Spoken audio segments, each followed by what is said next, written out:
नहमदुहु व नुसल्ली व नुसल्लिमु अला रसूलिल करीम अम्मा बाद बिस्मिल्लाहिर रहमानिर रहीम अन अब्दुल्लाह इब्न उमर अन्नहु समिअ रसूलल्लाहि सल्लल्लाहु अलैहि वसल्लम यक़ूल मन सम्मअ अन्नासा बिअमलिहि सम्मअ अल्लाहु बिहि असामिअ खल्क़िहि व हक़्क़रहु व सग़्ग़रहु रवाहुल बैहक़ी फ़ी शुअबिल ईमान। हज़रत अब्दुल्लाह बिन अम्र रज़ियल्लाहु तआला अन्हु से रिवायत है,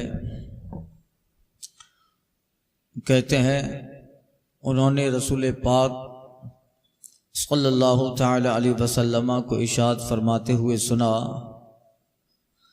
कि जो अपने अमल लोगों को सुनाए,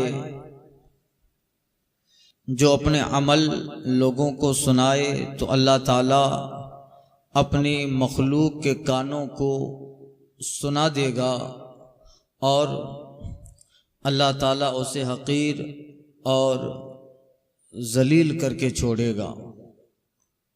इसको बहकी ने शौबुल ईमान में रिवायत किया।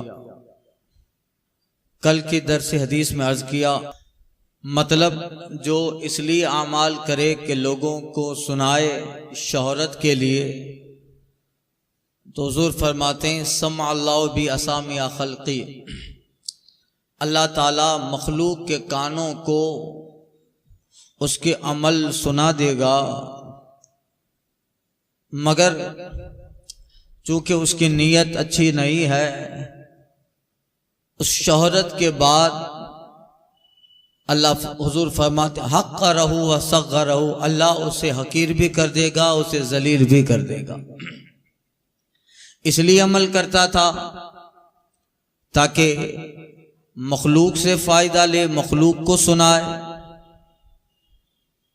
रब के लिए उस अमल का ताल्लुक नहीं था तो मुख्तसर मुद्दत थोड़ी देर के लिए अल्लाह ताला उसकी तारीफ करवाएगा, मगर फिर हक़्क़रहु, अल्लाह ताला उस बंदे को हकीर और जलील कर देगा। मुख्तसर ये कि जिसके अंदर रियाकारी है उसका अंजाम हकारत और जिल्लत के सिवा और कुछ भी नहीं है। इसी मफ़हूम की हदीस आगे गुजर चुकी। अन अनसिन अन्न नबी सल्लल्लाहु अलैहि वसल्लम क़ाल मन कानत नियतुहु तलबुल आखिरा जअलल्लाहु गिनाहु फी क़ल्बी व जमअ लहु शमलतन व आततु दुनिया व हिय राग़िमा व मन कानत नियतुहु तलबत दुनिया जअलल्लाहुल फ़क़्र बैन ऐनैहि व शत्तत अलैहि अमरहु व ला यातिही मिन्ना इल्ला मा कतब लहु। रवाहु तिर्मिज़ी व अहमद व दारिमी। हज़रत अनस बिन मालिक रज़ियल्लाहु तआला अन्हु से रिवायत है, फरमाते हैं आका सल्लल्लाहु अलैहि वसल्लम ने इरशाद फरमाया कि जिसकी नीयत आखिरत कमाना हो, बंदे का अमल दो तरह का होता है, या तो दुनिया कमाना या दीन कमाना। दुनिया कमाने से मुराद शोहरत, लोगों की तारीफ, और आखिरत कमाने से मुराद उस अमल से अल्लाह को राजी कर लेना। तो आका कहते हैं कि जिसकी नीयत आखिरत की तलब है, आखिरत कमाना है, तो अल्लाह ताला उसके दिल में गिना डाल देगा। गिना का मतलब अगली हदीसों पिछली हदीसों में गुजर चुका, यानी अल्लाह ताला दिली एतबार से उसे इतना मालदार बना देगा। दिल की मालदारी, गना, सब्र और कनाअत जिसे कहते हैं, वो अल्लाह ताला की तरफ से खास नेमत है। गिनाए क़ल्बी, इमाम मोहम्मद गजाली ने इसके ताल्लुक से बड़ा बाब लिखा है किमियाए सआदत में। गिनाए क़ल्बी वो ये होती है कि बंदे के पास 200 रुपया है, उस 200 रुपया में भी उसका दिल इतना मुतमईन है कि ज्यादा की फिक्र उसे नहीं लगी।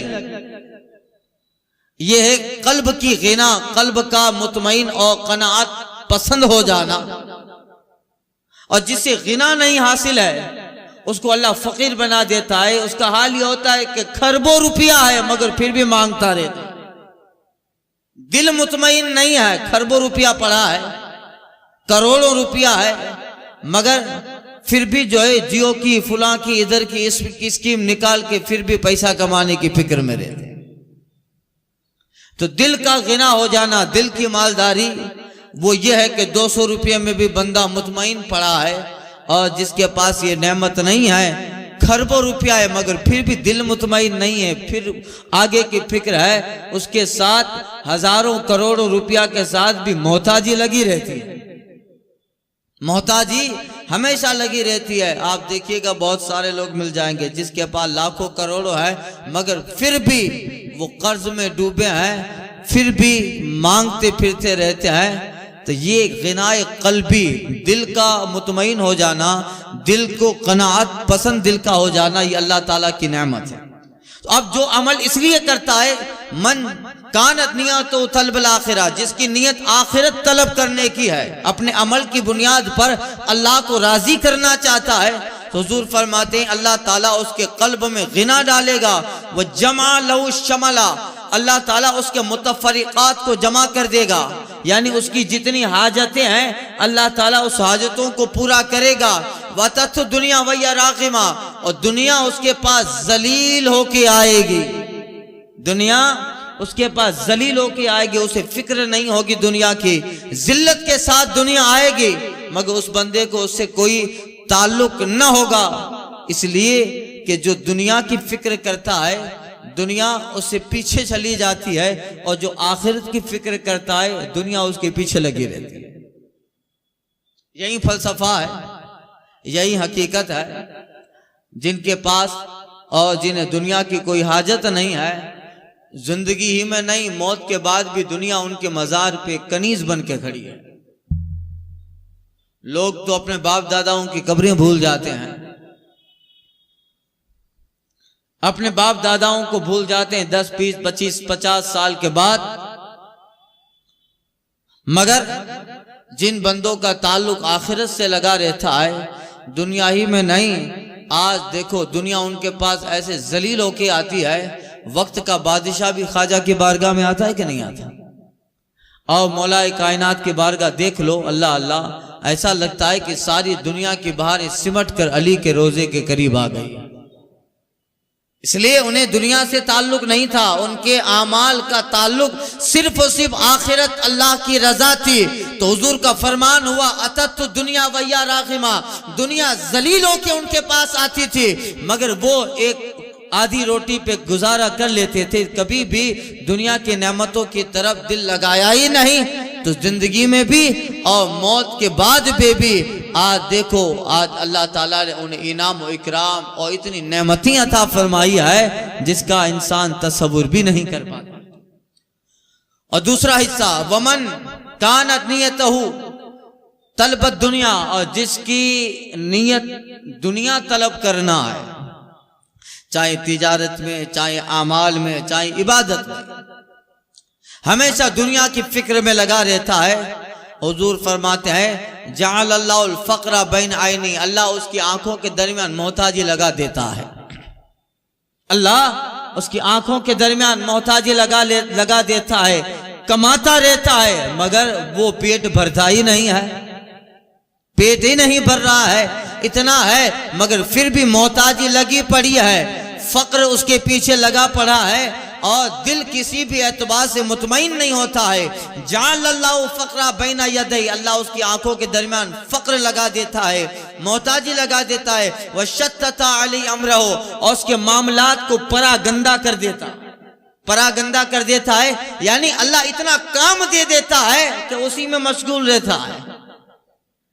ऑफिस है, घर है, इसकी मीटिंग, उधर मीटिंग, इधर करना है, उधर जाना है, इसको यहाँ समझाना है, उसको वो करने, यानी उसके मामला इतने काम में अल्लाह लगा देता है कि दुनिया ही में लगा पड़ा है। फिर न कब्र की फिक्र है, न नमाज की, न मस्जिद की, न रोजे की। उसके मामलात इतने अल्लाह ताला लगा देता है कि वो कमाता भी है, मोहताजी भी लगी पड़ी है, और मुतमईन नहीं रहता, मुतमईन देखिए दिल का मुतमईन होना बड़ी अल्लाह ताला की नेमत होती है। दिल अंदर से मुतमईन हो जाए ये बहुत बड़ी नेमत है, ये सबको नहीं मिलती, अल्लाह ताला खास बंदों को अता करता है। अंदर से दिल मुतमईन रहे, सेटिस्फाइड रहता है, और जिसकी नीयत दुनिया की तलब है अल्लाह ताला उसके मामलात परागंदा करेगा। वो सुबह से शाम तक काम काम, रात को सोया 2 बजे तो उसको नींद आती है, गोली खाता है डिप्रेशन की, तब जाके नींद आए, फिर सुबह 7 बजे फिर काम। यानी इस कदर अल्लाह ताला ने उसको काम में उलझा दिया है कि जिंदगी का अव्वल से लेकर आखिर तक दुनिया ही रही, न कभी आखिरत की फिक्र रही, न कब्र की फिक्र रही, न नमाज की फिक्र रही। अल्लाह ने ऐसा ही उलझा डाला। इसके बनिस्बत जिसकी नीयत अल्लाह की रजा है, मौला की तलब लगी रहती है, दुनिया कारोबार में लगी रहती है, वो बंदा मस्जिद के कोने में बैठकर दुनिया से बेपरवाह इस कदर मुतमईन है, तस्बीह घुमा रहा है, किसी की फिक्र नहीं है, बस वो है रब की याद है, आखिरत की याद है, और रब की बारगाह में कुर्ब की मंजिलें हासिल करने का जरिया है। बताइए, एक आदमी को जो ऑफिस में सुकून नहीं मिल रहा है, मेरा दावा है एक आदमी जोर की नमाज पढ़ के, गर्मी का मौसम है, जोर की नमाज पढ़ के तस्बीह लेके मस्जिद के कोने में बैठ के जो विद कर रहा है, दावा है उसे जितना लुत्फ और लज्जत मिलती है दुनिया के खरबों में वो लज्जत नहीं है। दुनिया के एक साहब मुझे कह रहे थे कुछ महीनों पहले, कहा वो यही है दरस हदीस में हमारे यहाँ आते हैं और इसी तरह की हदीस गुजरी थी, कह रहे थे बापू आपने सही वो रसूल पाक सल्लल्लाहु अलैहि वसल्लम की हदीस बयान की कि घर है और कोई फिक्र नहीं है, आराम से दोपहर को घर पे आओ, खाना खाओ, एसी पे सोना है, मगर दिल इस कदर से अंदर से जो है पसीज जाता है, न जाने क्या होने वाले, नहीं मुतमईन नहीं हो पाता हूं, अगरचे सारी सहूलतें हैं, मगर मैंने ये यकीन और इरादा और मैंने ये तजर्बा कर लिया कि कभी भी वक्त निकाल कर नमाज के बाद जब मस्जिद में बैठा रहता हूं, थोड़ी देर याद इलाही होती है तो अंदर से दिल ऐसा लगता है जैसे दुनिया की बहुत सारी नेमतें अल्लाह ने अता कर दी। ये होता है दिल की गना, दिल का अंदर से मुतमईन हो जाना, ये सबको नहीं मिलता है। ये एक झोपड़ी में रहने वाले एक आम आदमी को मिल सकता है, मगर ये अंबानी और टाटा और बिरला और मित्तल को नहीं मिल सकता। ये नेमत अल्लाह ताला की, इसका कुरान में जिक्र है, अंज़लल्लाहु अलैहि सकीना, अल्लाह ताला उन पे सकीना उतार था। कुरान में अल्लाह ने सूरह बकरा में जिक्र किया सकीना, यानी कल्ब का मुतमईन हो जाना, सुकून, अंदर से कल्ब मुतमईन है, हजारों टेंशन लगे हैं, दिमाग टेंशन में, मगर दिल कभी टेंशन में नहीं आता है, तो वो अल्लाह ताला की तरफ से सुकूनत उतरती है। अल्लाह खास बंदों को फरिश्तों के जरिया उनके दिलों में अल्लाह ताला ये सुकून उतार देता। गौसे पाक का वाकया इस पे दलील है। साहब आए थे कि हुजूर इतना बड़ा जो जहाज आपका आ रहा था कपड़ों से भरा, वो समंदर में डूब गया और खरबों का सामान था। अब आदमी इतने अचानक कारोबार अच्छा चल रहा है, अचानक सारा कारोबार खत्म हो जाए, आदमी पागल हो जाता है। इतना नुकसान हुआ, सरकार बगदाद को खबर देता है। सरकार गौसे आज़म रज़ियल्लाहु ताला अन्हु ने अल्हम्दुलिल्लाह रब्बिल आलमीन पढ़ा, आंखें झुकाई, दिल झुकाया, नजर झुकाई, अल्हम्दुलिल्लाह रब्बिल आलमीन पढ़ा। यानी इस कदर नुकसान की खबर सुनने के बावजूद भी चेहरे का रंग बदला नहीं है, चेहरे के अंदर कोई तगय्युर और तब्दीली नहीं आई। जैसा पहले अब्दुल कादिर है वैसा ही पहले अब्दुल कादिर है। क्यों? इसलिए कि इन्हें दुनिया से सरोकार नहीं है, आखिरत की दौलत तो सलामत है। एक साहब थे अल्लामा जो है मौलाना अबू नूर साहब ने वाकया लिखा है। सुबह उसके पास दरवाजे पे कुछ लोग आए, सुबह साहब उठे, अल्लाह वाले थे, जब उठे तो देखा कि सारे घर से लोग सामान चुरा के चोर भाग गया। चोर सारा सामान चुरा के भाग गया, मगर हजरत को जैसे पता चला कि कुछ नहीं बचा, घर में कपड़ा तक उठा ले गए। वो साहब अल्लाह वाले थे, फौरन अल्लाह के बारगाह में सजदे में गिर गए। का हुजूर आपके घर में कुछ न बचा, फिर भी आप इस सजदे शुक्र अदा कर रहे हैं। अल्लाह वाले कहते हैं अल्लाह का शुक्र इसलिए अदा किया, मौला तेरा करम है, दुनिया गई है, आखिरत तो अभी बाकी है। दिल आखिरत से लगा है। यानी डाका डालने वाले चोर, चोरी करने वाले ने सिर्फ दुनिया पे चोरी की है, मगर आखिरत का जो सामान है वो तो अभी तक बाकी है, इस पे डाका नहीं डाला। इसलिए अल्लाह का शुक्र कर रहा हूं, मौला दुनिया गई है मगर इस दिल का ताल्लुक तो तेरी जात से लग जाता है, इस पे अभी तक किसी शैतान ने डाका नहीं डाला। इसलिए मौला करम है, दुनिया गई तो गई, आखिरत बाकी है। ये अल्लाह वालों का हाल होता है। हमारे यहाँ चोरी हो जाए तो सुबह हम लोग आपे से बाहर हो जाएंगे, इसलिए कि दुनिया गई है। और जाहिर बात है, फितरत का तकाजा है और इंसान को तकलीफ होगी, इस पे कोई ऑब्जेक्शन भी नहीं है। मगर जो बड़े होते हैं, जिनके ताल्लुक से कहा, जिनके रुतबे हैं सिवा, उनसे सिवा मुश्किल है, तो वही है। इसलिए दिल की का इत्मीनान और इत्मीनान कल्ब बड़ी चीज है। तो हुजूर फरमाते हैं, मन कानत नियतु, जिसकी नियत तलब दुनिया है, अल्लाह ताला उसकी आंखों के दरमियान मोहताजी लगा देगा और उसके लिए उसके मामलात परागंदा कर देगा। वला याति मिना इल्ला मा कतबला, उसके पास दुनिया उतनी आएगी जितना लिख दिया है। खामा खाम पेड़ पछाड़ रहा है, 7 दिन इसी में लगकर अल्लाह को भूल बैठा है। तू चाहे सारा दिन काम कर, आधा दिन काम, इल्ला मा कतबला, मिलना उतना ही है जितना अल्लाह ने तेरे लिए लिख डाला है। जब उतना ही मिलना है जितना अल्लाह ने लिख डाला है, तो फिर रब को भूल कर क्यों इस तरफ लगा रहा है? अपना दिल अल्लाह से भी जोड़ता रहे, अपना दिल दुनिया में इस तरह लगा कि तेरे काम भी होते रहे। मिलना तो उतना ही है जितना अल्लाह ने लिख दिया है, तो फिर क्यों सारा काम, सारा जो है वक्त उसी में सर्फ करता है? मुकद्दर का उतना ही मिलना है। इसलिए बेहतर है कि जिसने मुकद्दर लिखा है उस रब को राजी कर, तो फिर अल्लाह ताला हो सकता है कि इससे ज्यादा इनाम और इकराम अता फरमा दे। अन अबी हुरैरा क़ाल क़ुल्तु या रसूल अल्लाह बैना अना फी बैती फी मुसल्लाया इज़ दखला अलैया रजुल फ़अजबनिल हाल अल्लती रानी अलैहा फ़क़ाल रसूलुल्लाह सल्लल्लाहु अलैहि वसल्लम रहिमकल्लाह या अबा हुरैरा लका अजरान अजरुस सिर व अजरुल एलानिया। हज़रत अबू हुरैरा से रिवायत है। वाक़या यह है कि सहाबा की आदत करीम आती कि फर्ज पढ़ते थे, फिर नफल वगैरह जाके घर पे पढ़ते थे, नफल नमाज वगैरह। या कुछ सहाबा की आदत थी कि सुन्नत गैर मौक़दा वगैरह ये घर से पढ़ के आते थे। और कभी कभी ऐसा होना चाहिए, फजर के अंदर खास करके सुन्नत घर से पढ़ के आओ, वुजू भी घर से करके आओ, ये बेहतर है। क्या है? बेहतर है। इससे जो है वुजू के साथ जितना रास्ता चलेंगे ना, उस चलने में भी अल्लाह ताला सवाब देगा। तो साहबा की आदत थी, घरों में नवाफिल पढ़ते थे, नमाजें पढ़ते थे, फर्ज मस्जिद में पढ़ लेते थे, नफल और सुन्नतें। इसलिए रसूल पाक ने फरमाया, औला तस्तकबिरु बुयूतकुम, अपने घरों को कब्रिस्तान न बनाओ, अपने घरों को कब्रिस्तान न बनाओ। घरों में इबादतें हो, नफाफिल पढ़ते रहो, सुन्नतें गैर मौक़दा घरों में पढ़ते रहो, घरों को कब्रिस्तान न बनाओ। वहाँ नमाजें होती रहनी चाहिए, फर्ज मस्जिद में पढ़ो और नवाफिल और सुन्नतें मौक़दा गैर मौक़दा घरों में पढ़ो। इसका दूसरा फायदा यह होगा कि इन नमाजों का असर औलाद पे भी पड़ेगा। किस पे? औलाद पे भी उसका असर पड़ता है, और वो देखते रहते हैं कि नमाजें होती है घर में, तो फिर वो उसी तरफ माइल होते हैं, उसी तरफ आते हैं।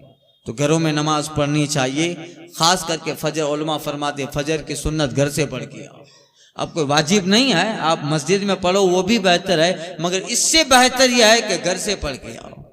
हमारे यहाँ रिवाज नहीं, हमारे यहाँ ये रिवाज नहीं। कुछ दिनों तक मैंने ऐसा किया, हुजरे में नमाज पढ़ के आ जाता था सुन्नत। तो 2-4 दिन बाद एक आप साहब बोलने लगे, बापू फजर की सुन्नत नहीं पढ़ते। तो अब चूंकि ये रिवाज नहीं है, लोग नहीं पढ़ते हैं, सब इधर ही आके सुन्नत पढ़ते हैं, तो उनको ऐसा है कि हाँ दिखना चाहिए कि सुन्नत पढ़ रहे हैं। तो 2-4 मरतबा शुरू में पहले से आदत थी, जैसे अभी जुमा की सुन्नत पढ़ के उजरे से यहाँ आना है, तो साहब के, मुझे तो नहीं कहा, किसी से कहा कि बापू फजर जी सुन्नत नहीं पढ़ना। फिर मैं उनको बताया कि उनको कह देना कि हुजरे से पढ़ के आ जाओ। तो क्या रिवाज नहीं है ऐसा? अक्सर लोग सुन्नत नफल मस्जिद ही में आके पढ़ते हैं। तो अगर कभी ऐसा हुआ कि डायरेक्ट मुसल्ले पे आ गए और जोहर की सुन्नत गैर मौक़िदा किसी ने पढ़ते न देखा, तो ये मसला उनके दिमाग में नहीं है। जाहिर बात है कि सवाल करना हक बनता है उनका सवाल करना हक बनता, इसलिए कि ये मसला कभी हम लोगों ने तुम्हें समझाया ही नहीं है, तो गलती हमारी भी है, गलती हमारी है। सारी गलतियां आपकी नहीं है, बहुत सारी गलतियां हम लोगों की भी है। हम लोग बहुत सारी बातें आप लोगों को बताते नहीं है, बहुत सारी बातें हम लोग आपको बताते नहीं है। तो जब वो मालूम नहीं पता है, जब वो चीज मालूम नहीं है, तो जाहिर बात है कि जब मालूम नहीं तो आप सवाल करोगे। तो कुछ गलतियां हमारी भी है, हम सिर्फ धुआंधार तकरीरें करते हैं, रात को 2-2 बजे तक यहाँ गए वहां गए, धुआंधार, मगर मकसद भूल जाते हैं। बुनियादी चीजें होती है वो कभी समझाया ही नहीं, तो फिर जाहिर बात है वो चीज आप समझे ही नहीं हो, तो कभी उसके खिलाफ कोई बात दिखेगी तो सवाल करना ये बनता ही है। तो साहब कहने लगे बापू सुन्नत नहीं पढ़ना। खैर, तो ये बात आई तो बताओ, घर से इससे जो है एक फायदा ये होगा कि कभी कभी मस्जिद में पानी, जैसे इसी जुमा को हुआ था, गुज़िश्ता जुमा को, ये जुमा उससे अगले जुमा को, कि मस्जिद लाइट न होने की वजह से मस्जिद में पानी नहीं था, तो नतीजा क्या निकला, लोग तितर बितर हो गए। जुमा में हुआ था ना, तितर बितर हो गए, आधे इधर गए आधे इधर गए आधे उधर गए। मैं भी किसी साहब के घर पे जाके वजू करके आया, तो अगर ये अमल लेता तो शायद जाहिर बात है कि फिर उसके लिए आसानी रहती।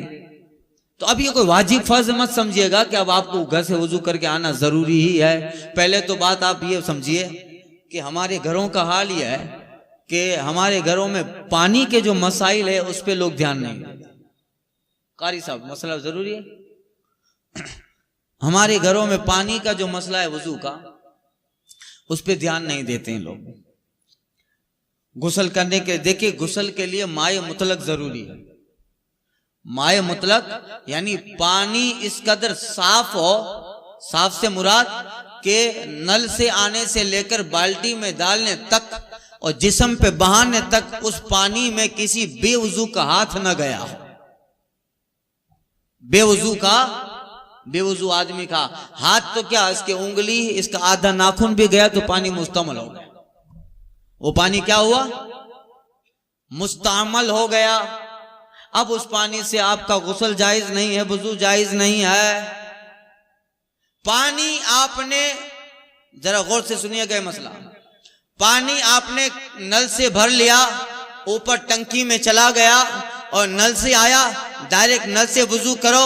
और अगर बाल्टी में आप आया है तो फिर इस तरह बाल्टी से जग लेकर उस पानी का इस्तेमाल करो कि आपके हाथ का कोई हिस्सा उस पानी में टच नहीं होना चाहिए। हाँ, अगर आपने हाथ धो लिया तो गोया कि इतना हाथ आपका वजू वाला हो गया। अब आप हाथ डालोगे तो फिर वो पानी मुस्तमल ना हुआ, वो पानी मुस्तमल ना हुआ। और कभी कभी जैसे एक डोल भर दिया है गुस्ल के लिए, डोल भर दिया है, अचानक कोई हाथ डाल दिया। अब उसके हाथ डालने, अगर हाथ डालने वाला बेवजू है, वजू वाला है तो पानी मुस्तमल नहीं होगा। बेवजू है, उसने पानी में हाथ डाल दिया तो पानी मुस्तमल हो गया। तो अक्सर लोग क्या करते हैं, उस पूरी बाल्टी को फेंक देंगे। इसके लिए बेहतर तरीका यह है कि नल चालू करके ऊपर से पानी चालू कर दो तो पानी छलका जाए और 2-4 जग पानी निकल जाए तो फिर ये समझा जाएगा कि ये पानी फिर से माए मुतलक हो गया, पानी बह जाना चाहिए। तो फिर उस पानी से गुस्ल वजू इस तरह किया जाए कि पहले जब जग से लिया जाए तो आपका कोई भी जिस्म का हिस्सा उस पानी में टच नहीं होना चाहिए। आप हाथ धो लिया, अब जो है उस पानी का इस्तेमाल करना है। यानी बगैर वजू, बेवजू हालत के अंदर उस पानी में उंगली या जिस्म का कोई हिस्सा लग गया तो वो पानी मुस्तमल हो गया, अब वजू और गुस्ल के काबिल न रहा। तो फिर ये मसाइल पानी के हैं, लिहाजा तभी जो है गुस्ल होगा। तो ये पानी के मसाइल पूछ लेने चाहिए और जो है तभी जाके गुस्ल और वजू मुकम्मल होता है, वरना पानी मुस्तमल होगा तो जाहिर बात है वजू नहीं है, वजू नहीं हुआ तो फिर नमाज ना हुई। यह है। तो पहले घर के अंदर ऐसा माहौल बनाए कि एक नल घर के अंदर अलग से होना चाहिए, जिसका लोकेशन इस तरह हो कि वहां वजू किया जाए और डायरेक्ट हमारी टंकी से पानी उस नल से आए, नल में आए, और डायरेक्ट हम जिस तरह मस्जिद के नल में वजू करते हैं इस तरह वजू करते हो। ये बेहतर है, ये बेहतर है। वरना अगर ऐसी सिचुएशन नहीं आए तो बाल्टी वगैरह भर लो, मगर ये ख्याल रहे कि इसमें किसी का हाथ या उंगली न पड़ी हो, तब ये पानी माए मुस्तमल नहीं है, पाए मुतलक है, अब इससे वजू हो गुस्ल। तो ये सब मसाइल जरूरी है। अगर ऐसा है तो फिर घर पे वजू करो और घर पे ही नमाज पढ़ के आना बेहतर है, समझे? वही वजू करके आना। इसलिए सरकार कहते हैं ला तस्तकबिरू बुयूतकुम, अपने घरों को कब्रिस्तान न बनाया करो, नवाफिल पढ़ो। और पढ़ने से इसका असर औलाद पे भी अच्छा होगा कि मेरा बाप नमाज पढ़ रहा है, उसका बच्चों पे भी असर पड़ता है। तो सहाबा की आदतें करीमा थी। हजरत अबू हुरैरा रज़ियल्लाहु ताला अन्हु मस्जिद में नमाज पढ़े और थोड़ा फिर नवाफिल वगैरह पढ़ने घर के कोने में आ गए, नवाफिल पढ़ने लगे और बहुत ज्यादा इन्हिमाक के साथ पढ़ रहे हैं। अब सहाबा की तो आदत थी कि उनकी इबादतें कोई देखे ना। अचानक एक साहब आ गए, मगर वो साहब ऐसे आए कि उन्होंने इजाजत नहीं ली, घर में आ गए, दरवाजा वगैरह खटखटा नहीं। रावी कहते हैं कि शायद वो अबू हुरैरा के करीबी दोस्त रहे होंगे। हो गए, आ गए। जब आ गए तो देखा कि हजरत अबू हुरैरा मुसल्ले पे बैठे हैं और ये साहब आ गए। अबू हुरैरा कहते हैं कि आज अनिल हाल अल्लती रानी, हुजूर जिस हाल में मैं था मुझे भी अच्छा लगा कि फुला ने मुझे नमाज पढ़ते देख लिया। अल्लाह अल्लाह, देखिए अबू हुरैरा है। अब इसको आप यूं समझो कि मैं अपने तन्हाई मैं अपने कमरे में रात को नमाज पढ़ रहा हूं, मैं रात को नमाज पढ़ रहा हूं और सजदा में हूं। अचानक आप आ गए, हमारे हाजी साहब आ गए, हाजी इलियास साहब, मुझे देखा सजदे में, तो अब मुझे भी अच्छा लगेगा, चलो मेरे मुक्तदी हैं उनको अच्छा लगेगा, भाई हमारा इमाम तो रात को नमाजें पढ़ता है। ये नेचुरल है कि नहीं है? मुझे भी अच्छा लगेगा, अरे हाजी साहब ने मुझे नमाज पढ़ते देख लिया, चलो दो आदमियों को कहेंगे भाई हमारे इमाम से मुसल्ला ही नहीं संभालते, रात को तहज्जुद भी पढ़ते हैं, किसी को भी अच्छा लगेगा।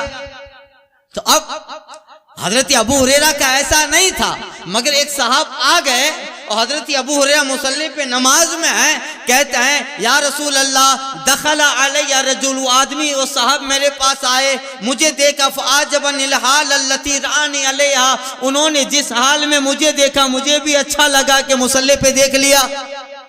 तो या रसूल अल्लाह आप बताइए, मेरे दिल में जो ख्याल आया कि इन्होंने मुझे देख लिया, मेरा इरादा तो छुपके पढ़ने का था, मगर एक साहब अचानक आ गए और देख लिया। इरादा तो मेरा छुपकर ही था, रियाकारी भी नहीं थी, मगर अचानक आए देख लिया।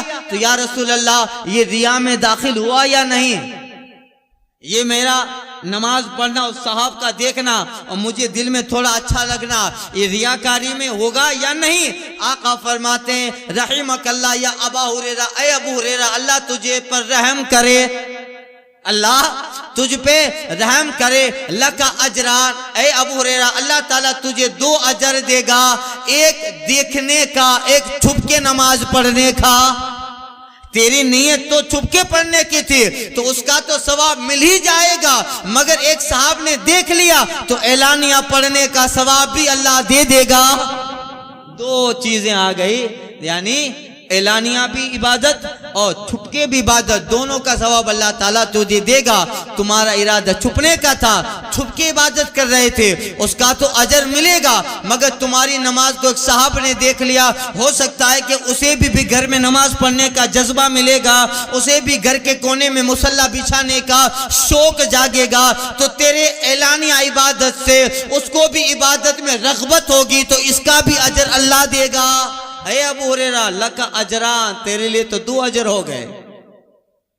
तो ये जो है ये उस वक्त की बात है जब लोग गो का इरादा, हमारा इरादा छुप के पढ़ने का हो, और अचानक कोई साहब आ गए, तब की बात है। अब ऐसी जगह नमाज पढ़ रहे हैं कि अच्छा हुआ जो कोई देखे तो अच्छा है? नमाज इसी तरह पढ़ रहा है, घर का दरवाजा ऊपर वाले मंजिले पे नमाज पढ़े, सामने दूसरे हाजी साहब का मकान है जिसकी हमसे नहीं बनती है, मकाम खिड़की खोल के सामने उनके सामने तकबीर कहेंगे ताकि देखे कि भाई मैं जिससे लड़ रहा हूं वो तो बेचारा रात रात नमाज पढ़ रहा है। तो अब यहां आखिरत नहीं है, यहां किसी को दिखाना मकसद है, इसमें अजर नहीं है। इसलिए पढ़ रहा है कि तेरे पड़ोसी से तेरी बनती नहीं है, तो अपनी इबादत उसे दिखा के बताना चाहता है कि तू खामखाम रिश्ता तोड़ रहा है। मैं तो रातों को नमाजें पढ़ पढ़ के रब से रिश्ता कायम कर रहा हूं, वो तो मुझसे तोड़ रहा है। इसमें गलत नीयत है, ऐसा होता है। ये मुराद क्या है? छुप के इबादत कर रहा है, तलब आखिरत ही की नीयत है। और कोई साहब आकर देख ले तो एक अलग बात है, कोई साहब तो वो अलग बात है। अल्लाह ताला खुलूस अता फरमाए, अल्लाह ताला लिल्लाहियत अता फरमाए, और अल्लाह ताला